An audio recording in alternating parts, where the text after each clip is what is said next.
is Dr. Sheri Weiser, and I'm an HIV clinician working at San Francisco General Hospital, and have been doing research specifically at the intersection between food insecurity and HIV, both here and internationally, for over 10 years. Food insecurity is a big problem in San Francisco for people living with HIV. We found in our studies that over half of HIV-infected, marginally housed individuals in San Francisco are food insecure. In the Tenderloin, we found that approximately 3/4 of people were getting some form of food assistance.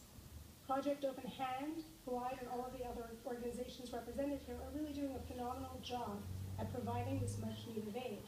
But with falling levels of funding and increasing client loads, their efforts have not been enough to take people out of food insecurity. Importantly, there are costs not only to our patients' health, but also to our city from failing to address this.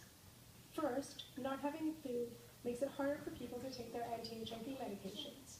We found that they're up to 50% more likely to fail their HIV therapy, ending up with high levels of virus in the blood. They are 25% more likely to progress to AIDS even when on treatment. They are twice as likely to be hospitalized and nearly twice as likely to end up in the emergency room, raising healthcare costs. Also, food insecurity makes it harder for individuals to negotiate safer sex when they're relying on their partners for basic needs. Increased risky sex, along with higher viral loads, increases risk of transmitting HIV to others. We've seen the same negative impacts of food insecurity elsewhere in the US, Canada, and internationally.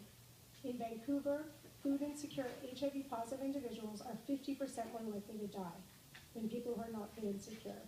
And I just want to end by saying that we know that freedom from hunger is an essential human right, but more than that, tackling food insecurity head-on is both a practical and cost-effective approach to improving health and saving lives for food insecure HIV-positive and San Franciscans. Thank you. Thank you, Dr. Weiser.